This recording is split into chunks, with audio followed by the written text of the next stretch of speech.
అందరికీ నమస్కారం అండి. Welcome to అత్తమ్మస్ kitchen. ఈరోజు అత్తమ్మస్ కిచెన్లో అదిరిపోయే టేస్ట్తో కోడిగుడ్డు, ఎండి చేప, టమాటో కర్రీ ఏ విధంగా తయారు చేసుకుంటారో చూద్దామండి.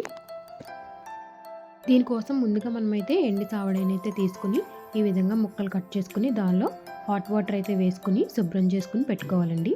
అలాగే 4 ఉల్లిపాయలు, ఒక 2 టమాటాలు, పచ్చిమిర్చి, బాయిల్డ్ ఎగ్స్ తీసుకోవాలండి.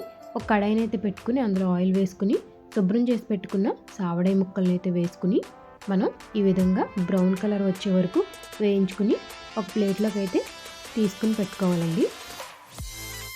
ఇప్పుడు అదే కడాయిలోకి ఉల్లిపాయ ముక్కలు, పచ్చిమిర్చి వేసుకుని గోల్డెన్ బ్రౌన్ వచ్చే వరకు ఉల్లిపాయ ముక్కలు అయితే బాగా మగ్గించుకోవాలి. ఈ విధంగా ఉల్లిపాయ ముక్కలు కూడా వేగిపోయిన తర్వాత మనం టమాటా ముక్కలు కూడా వేసుకుని పచ్చివాసన పోయే వరకు మగ్గించుకోవాలి. ఈ విధంగా టమాటా ముక్కలు మగ్గిన తర్వాత ఒక 3 టేబుల్ స్పూన్ కారం, రుచికి సరిపడినంత ఉప్పు, 1/2 టేబుల్ స్పూన్ పసుపు అయితే వేసుకుని ఒకసారి ఫ్రై చేసుకోవాలి.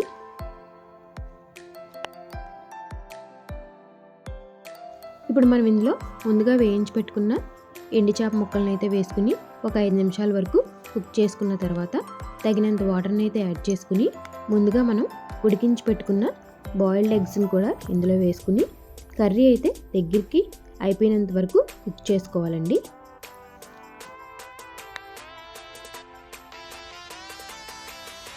చూసారు కదండి, ఈ విధంగా కర్రీ అయితే దగ్గరికి అయిపోయింది. ఫైనల్గా కొత్తిమీర వేసుకుని సర్వ్ చేసుకోవడమేనండి. అదిరిపోయే టేస్ట్తో ఎండి చేప, కోడిగుడ్డు, టమాటో కర్రీ అయితే రెడీ అయిపోయింది. ఈ విధంగా ఒకసారి మీరు కూడా ట్రై చేసి చూడండి. చాలా అంటే చాలా టేస్టీగా ఉంటుంది.